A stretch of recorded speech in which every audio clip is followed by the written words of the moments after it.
Oh, this isn't working very well. Oh, I'm live. Hello, everybody.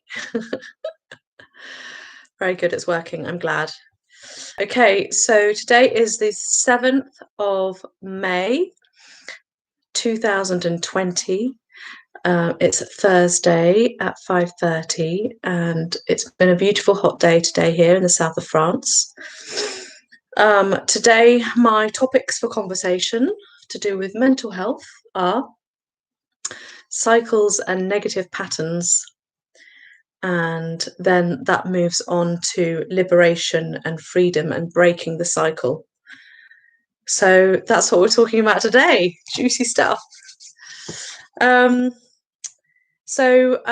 I want to make a comment about the way that I did my live last time. I was speaking about lots of different things, and then you guys are writing chat messages, and I was answering the chat messages in dribs and drabs kind of throughout the live chat, and I feel like it kind of broke it up quite a lot. So I am going to do it differently this time, and when you guys connect with me, you write down all your comments, and then I will answer your questions once I've finished my blurb. Okay, so that's how we're going to do it. Okay, so another thing I want to comment on before I begin is me doing yoga classes on Zoom, and whether any of you would be interested in being part of those yoga classes. The kind of yoga that I do is therapeutic movement. We do breath work, we do body scans, we do the movements like anyone can do it. You don't have to be into yoga or stretchy or anything like that. It's kind of it's simple. There's kind of back and forths, aller-retour, as we say in French.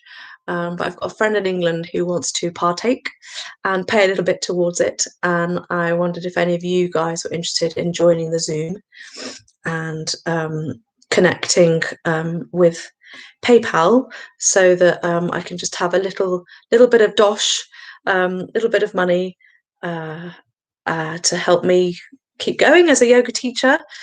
And in this time of difficulty financially, yeah.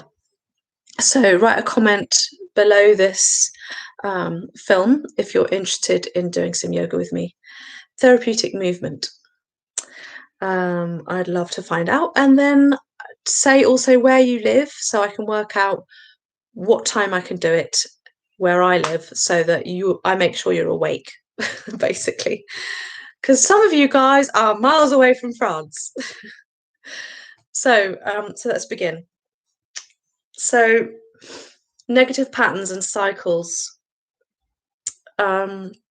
So I want to start with, I think it's easier to see negative patterns and cycles in someone else. How I found it anyway. I don't know how you find this. Sorry, my connection is unstable. It's reconnecting. Sorry about that. It's not great here all the time in France, but I will do my best to pause when the internet's not great and come back and carry on the flow of my conversation when the internet works again. So negative cycles I find easier to see in other people, and I hope my husband, still my husband at the moment, but we are getting divorced, doesn't mind me commenting about this. So I was able to see, obviously not at the beginning of our relationship, we were together 13 years, but after a while I was able to notice the passages of time. So for example, like a whole year would go by and I would look at his behavior and the way he was in his year. So for example, something that he would find more difficult was winter time, and when there was less light he'd get more tired more easily in the evenings and things, and he'd want to sleep more or chill out on the sofa more, and he'd be less active. So that's just kind of an aspect of how a cycle can be within a year. Um, and there were, there's other cycles. What else could I talk about? For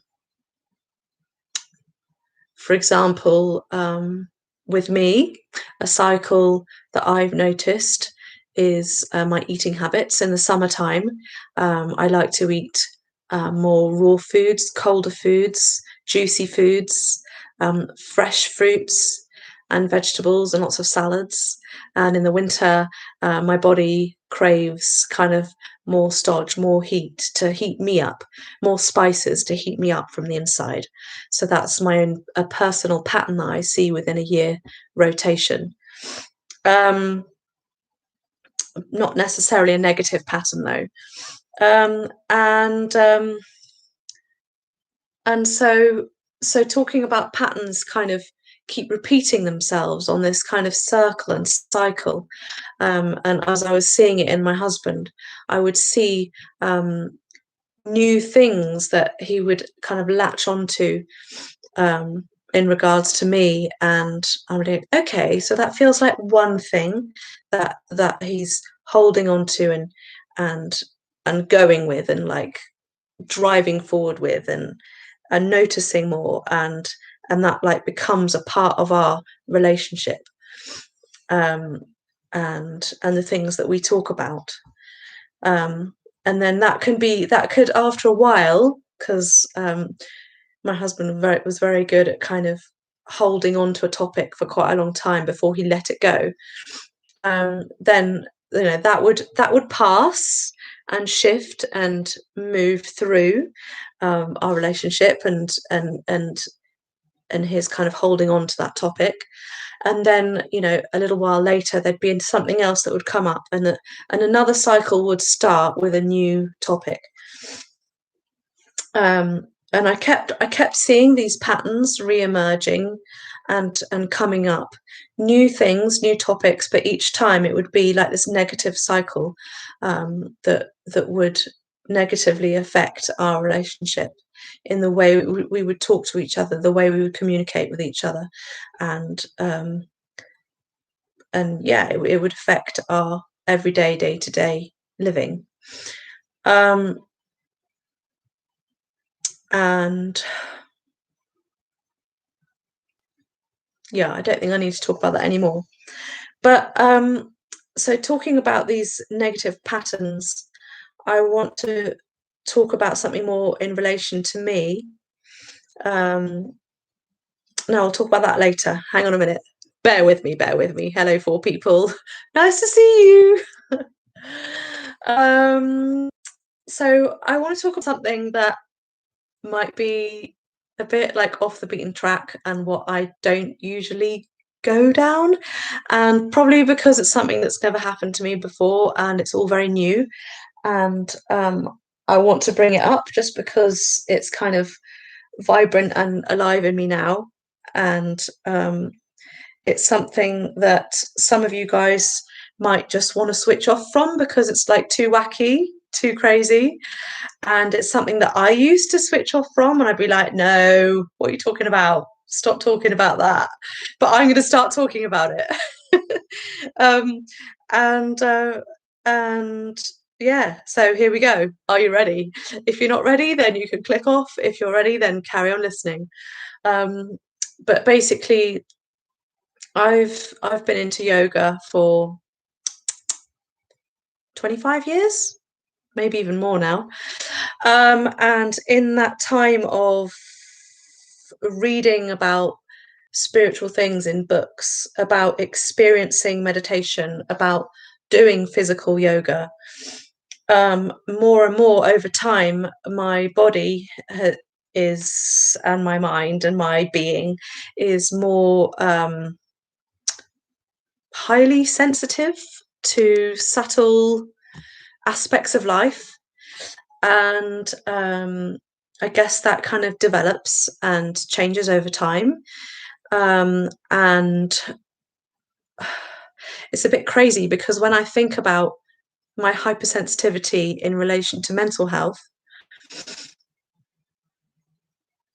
when you're getting paranoid or high or manic, some of the things that I can experience are very closely related to some of the things that I can experience now when I know I'm not manic and I'm not high, and that I can be extremely present and very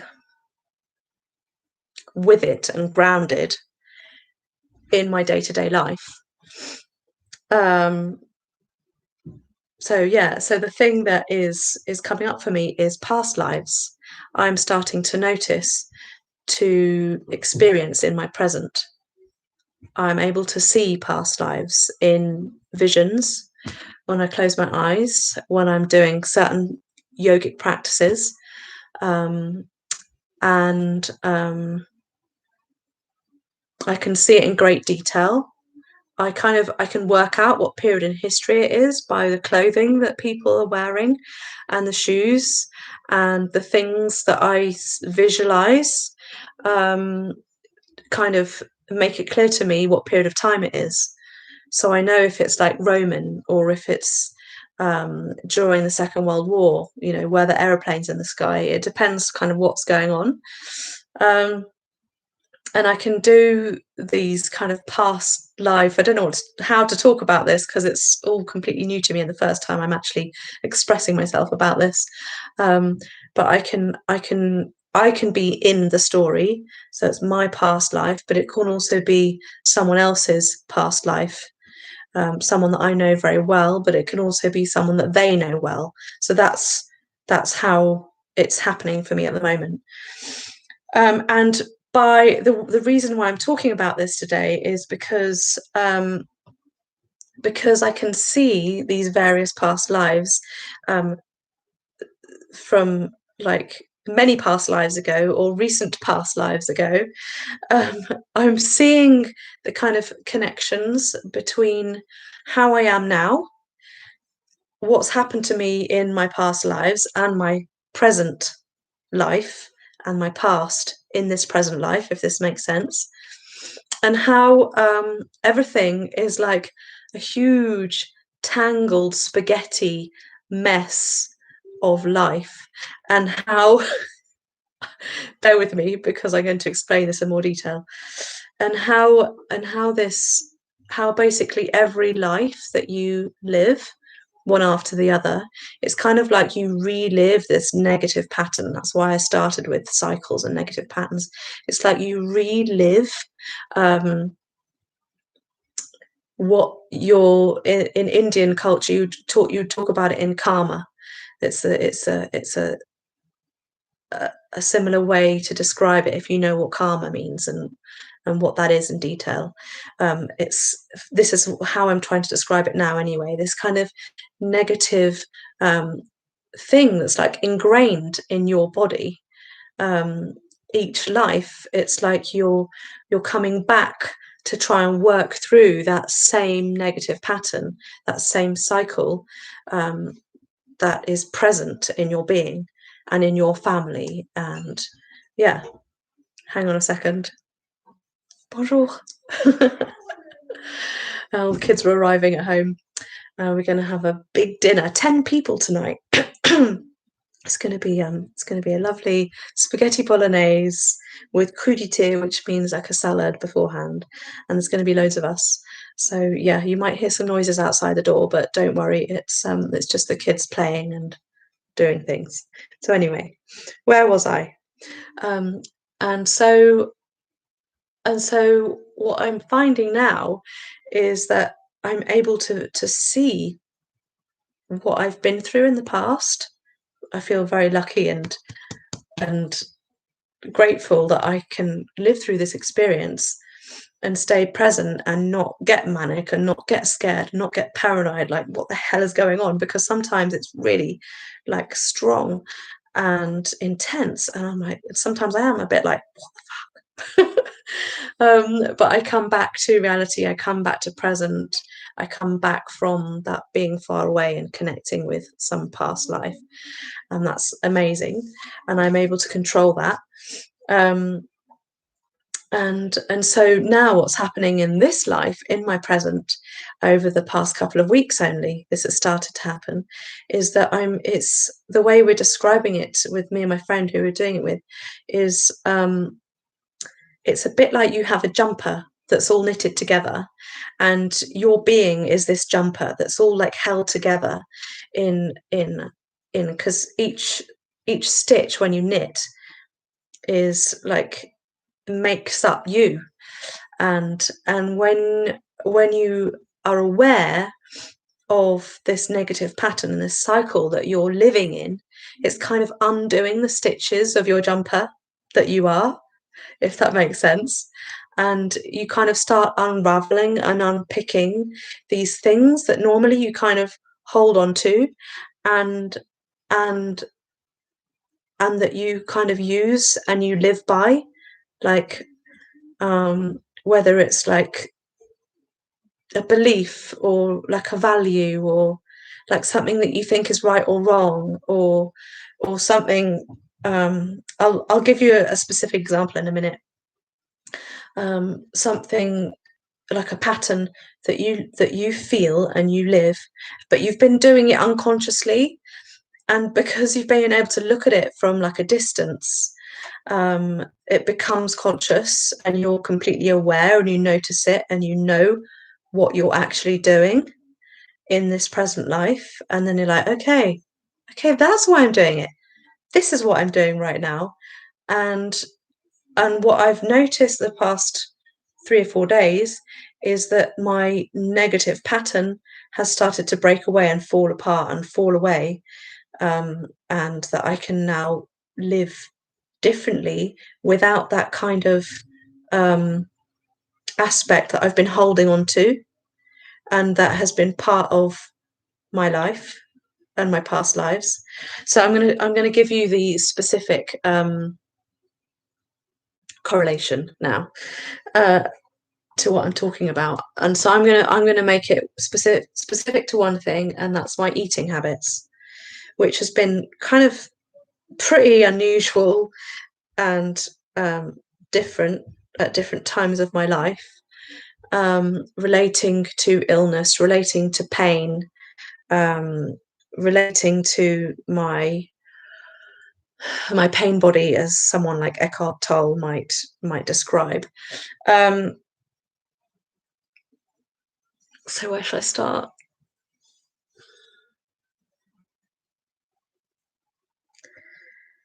So something that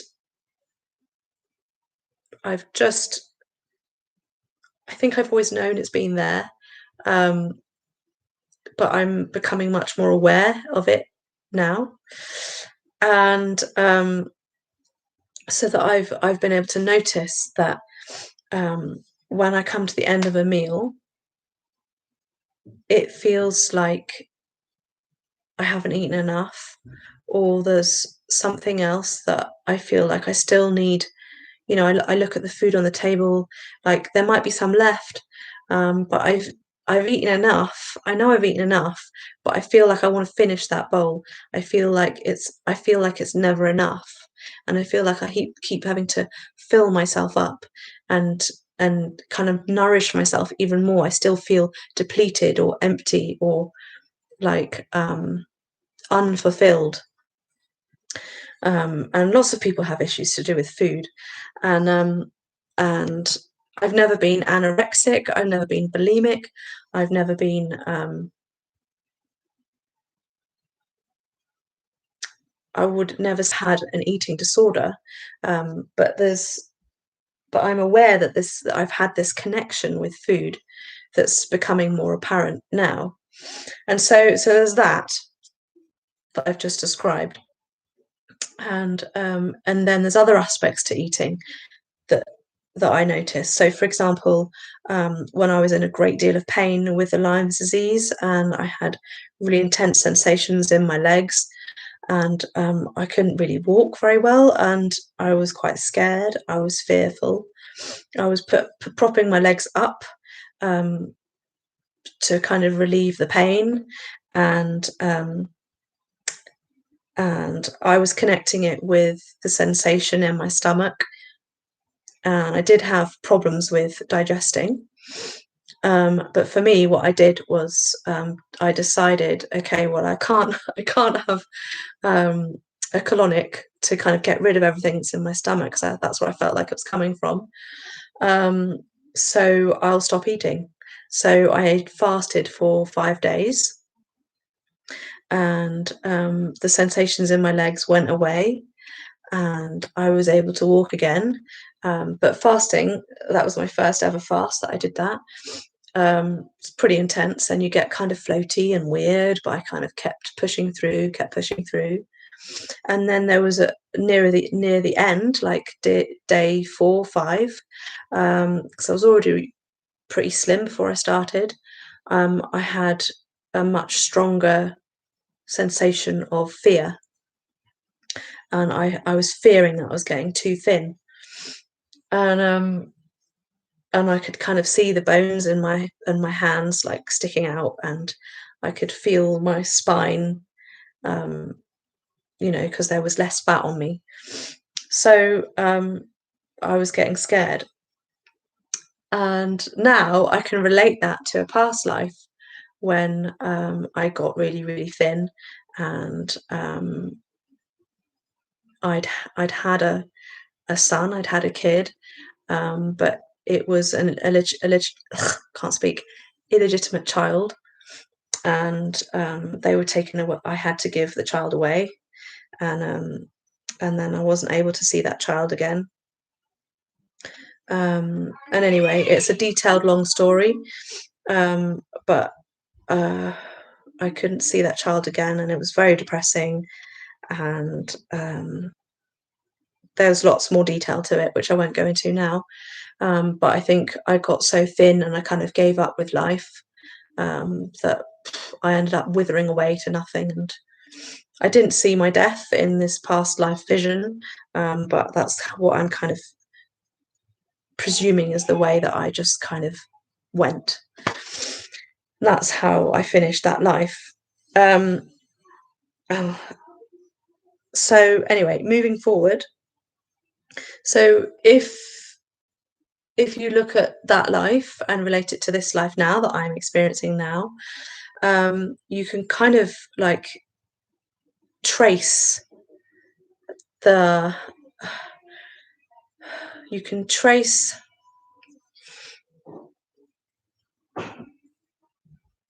you can kind of look back at what the kind of madness and negative cycle that you were in, trapped in then, or the karma that you were living through then, and how you live that same thing again now. And so that feeling, that line comes through all the lives to this present moment.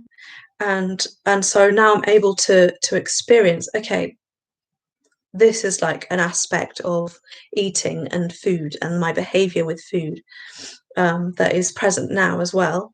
And because I was able to bring my awareness to this, I've noticed that feeling of needing to eat more, or I haven't eaten enough, or that I can't let go, that that has started unpicking itself and is falling away. And so I don't have to snack between meals, really. That is like not necessary. I don't need to keep searching for something else to eat. And when I'm having my meal, I know when I've had enough, and I'm completely okay with the fact that I can stop eating now, and that it's not something that I'm kind of mentally holding on to. It's just like easy to say I've had enough, and so that's kind of like I feel like it's falling away, that thing that I was connected with, and I'm starting to look a little bit different. The friend who I'm confined with is like, I feel like you're a bit less of a less kind of of a balloon. Like I felt like, you know, I can hold on to things. And if you look at my other food related detox films and stuff, I talk about constipation, where I find it really difficult to release and let go of things. And it's like I'm holding on to my food. I'm not allowing it to release and let go. It's just kind of like, you know, as well as not wanting to finish eating, I'm not wanting it to go from me, because it's like, I think it's kind of interlinked with having difficulties with having children in my past lives, and I wanted to have a second child in this life, and I wasn't able to because of the medication I was on, and lithium apparently can deform children during pregnancy, and so I wasn't able to have the second child that I wanted. So that is another thread that comes through the lives that I've been seeing, and this present life. So yeah, so I've talked about cycles and negative patterns and the mess from our past and reliving the same issues and difficulties, basically until you understand. And I think that's something I just want to say a bit more about is so every time you have a new life, you relive it, and you keep going over the same cycles until you get it, until you understand, until you really understand and get what you have to undo, what you have to unpick, what mess you're reliving, until you can come to this place of liberation and freedom. And so what I want to do is ask the question, do you know what your cycle is? Do you understand from your behavior, from your awareness and noticing of your own self and the way that you are in this life, that you can work out what are the negative patterns that you're cycling through in this life? You maybe can't see or experience living, re-going over, whether it's to do with your behavior with certain people in your life, or whether it's to do with food, or whether it's to do with, I don't know, the way that you go about your working life, or the way that you are in relationships with other people, pardon me. And yeah, because from this awareness and understanding, can you start putting things into place to undo these stitched, meshed parts of yourself, so that you can become kind of liberated and free from that cycle. So what did I just say here? Liberation, freedom, and breaking the cycle. Yeah. So I think breaking the cycle is one of the hardest things to do, but people that are intensely in a space of paranoia or mania or depression, then you are so deeply entrenched in your negative pattern that you keep going over the old story, the same old thing over and over again, and it keeps coming back to bite you, and you keep having to go back into the mental hospital, or you keep having to stop work because you can't handle it, or the stress of life is so much that you have to stay in bed, or the kind of intensity of that cycle makes you manic because you can't handle it yourself, and you keep needing other people, or you keep needing drugs to help calm you down from that intense behavioral pattern.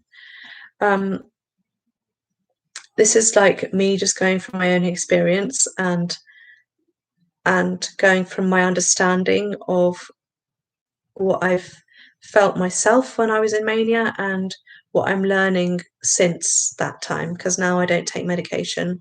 I haven't been on medication for 1 year and 3/4, and I'm living medication free, even though I have or had the label of bipolar.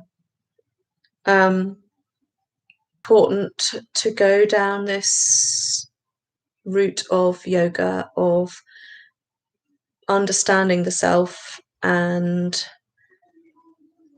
working out what I needed to do with myself to liberate myself and come to a place of freedom or more freedom, because I'm not totally free yet, because if I was totally free, I'd be a completely liberated, what's the word that people use for it? Enlightened being. And I'm not one yet. But I feel like it's possible in this life. And I wish and I hope that for myself before I die, that I come to a place of complete liberation, and that is my aim for myself. And I will keep working towards that every single day and every moment. And I would like, if possible, to help other people find that as well, or to find more joy, to find more bliss, to find more freedom, to find more liberation, to notice it in themselves and to work out how they can get there themselves. And I guess that's partly why I'm here now on this film, speaking live to you guys, because I feel like it's the most important thing that we can do in this life. Because what's the point if we're here and we don't enjoy ourselves? And I'm enjoying my life more and more every single day. And so I'm being open and honest about how I'm getting to that place of bliss and joy and acceptance and understanding, and being able to really listen and really hear other people and really see what they're going through and where they're clouded and where they have fog in front of them and what they need to work through, because I can just see it, because I can stand back, and I have most of the time, not always, but when I'm in a place of clarity, then I can clearly see what's going on in that person. If I'm in a place of stress, or I'm wrapped up in my own negative cycle in that particular moment in the day, then I'm not in a place of clarity, and I'm just stuck in my own body and my own self and my own mind, because that's usually in a thought pattern that I'm in, or I'm worried about something, or I'm scared about something, or I don't feel like I can get past this little fear that I have, or this thing that's going on that I can't work out right now. It does still happen. Then that's when I'm focused on me, and I can't see outward until that thing has started to dissipate and flow through me, and flow past and flow through and onward and forward to a new present that is more present, more centered, more aligned, more correct, more feeling okay and feeling peaceful, and like, okay, I can move forward now, instead of being stuck in my mind and my thoughts. I can be more present and aware of what I'm doing,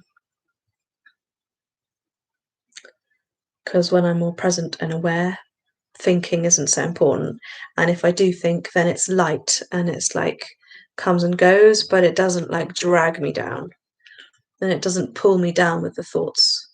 And now I have a lot less negative thoughts as well.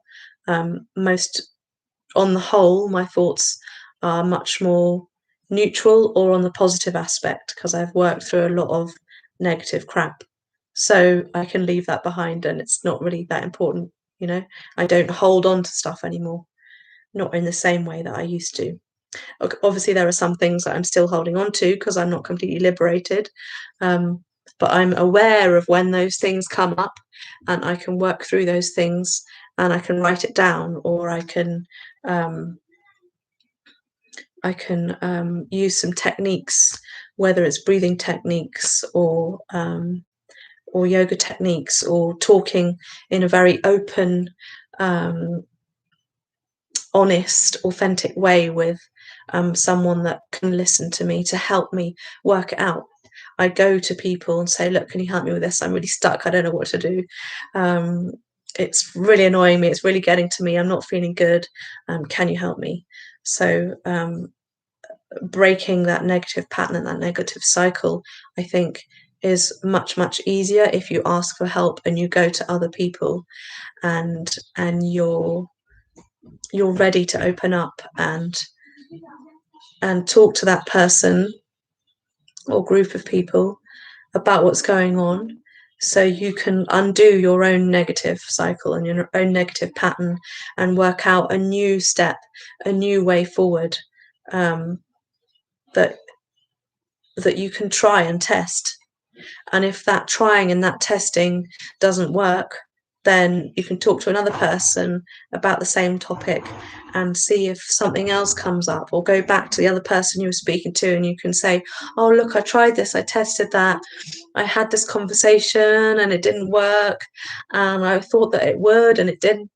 And you know, see if you can keep working on yourself, keep working on that thing that's kind of like burning you up and making you feel bad, sad, upset, angry,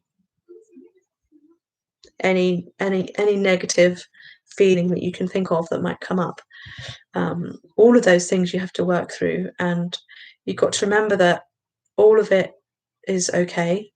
All of it is there right now, even if you're feeling those things and it's difficult to notice, it's difficult to live through right there and then. It's all just the way it needs to be right now. And the more that you become aware of those negative feelings and emotions and patterns, the more that you can actually start working on them and do something about it, and start putting things into action so that you can move forward differently. And so, yeah. So don't see a negative thought or feeling as something that's bad. It's just there, and it's there in your present. And as soon as you become aware of it, you can write it down, you can talk about it with other people. And with that awareness, you're like, okay, what's the next step? What is the first step away from that, so that I can work with it, work through, work past, and transform into a more kind of happy, positive, joyful human being. So you three that are here with me live, have you got any questions? If you do, then I'm going to give you a minute about. Pop it in the chat section here. And right there, I have a connection that's unstable. Sorry, guys. I will come back in a minute. Okay, so you four now that I have with you, please write a question right now to me. I'll give you less than a minute to write it, and then I will answer anything that pops up. If I don't have any questions written, and I have nothing to answer today, then I will leave this live, and I will leave it present for other people to go and experience and see in a future moment on my channel. So I don't know if you guys are writing. If you are, I'll wait a little bit longer. But it's been a pleasure to speak to you today. I know that some of the things that I've been talking about have been maybe a bit alternative, a bit wacky, a little bit kind of outside the box, a little bit crazy, some people might even think. But I have said this many times in the past, that I think that people that have mental health issues are people that are highly sensitive. And this is my own belief, my own thoughts about this, and that these kinds of experiences to do with past lives, or just being able to connect with aspects of life that maybe other people can't connect with, that don't have that subtlety, you know, they might not go into a depression or to a mania because they live in a kind of place in life that's kind of safe, but also restricted, maybe, and that they're living maybe with less feelings, less emotions, or maybe they have them but they can't come to a place of awareness, of noticing and understanding.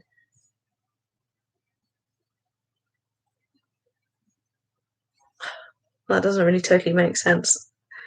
I'm not expressing myself very well. I'm getting a bit tired. I've had a long day and I've worked many, many hours today making masks for my community and making money with the other social media jobs that I have. So I haven't had any questions written, so I have nothing to respond.